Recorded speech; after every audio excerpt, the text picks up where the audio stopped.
এই বন্ধু, তুই কি এমন কাজ করছিস জীবনে যে তোকে দিয়ে মানুষের উপকার হচ্ছে? উপকার ভোর 4টার দিকে ঘুম আসি যাতে বাড়িতে কোনো চুরি না হয়।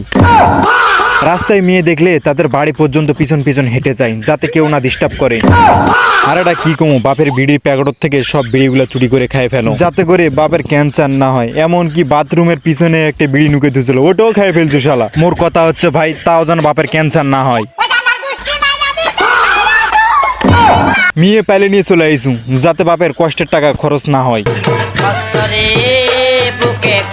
সন্ধ্যার পরে এলাকার মধ্যে ঘুরি, এলাকার মানুষের বাড়ি ঢেলাই যাতে তারা না ঘুমায়, তাদের বাড়িটা যেন চুরি না হয়।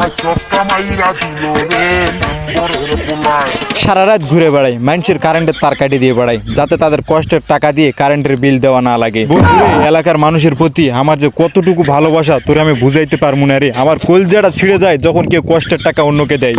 এলাকার মানুষকে আমি কত ভালোবাসি, তাদের যত সাইকেল মোটর সাইকেল আছে সব আমি রাত্রে চুরি করে নিজে বিক্রি করে দেই যাতে তারা অ্যাক্সিডেন্ট না করে। এ আমার যে লাল সাইকেলটা হারিয়ে গেছে কিছুদিন আগে, ওটাও তুই মারছি? আমার এই মোবাইলটা আছে, এটাও ধরে নিয়ে যা, এটাও নিজে বিক্রি করে দিস। মোবাইল টিপা ভালো নয়, চোখ নষ্ট হয়ে যাবে।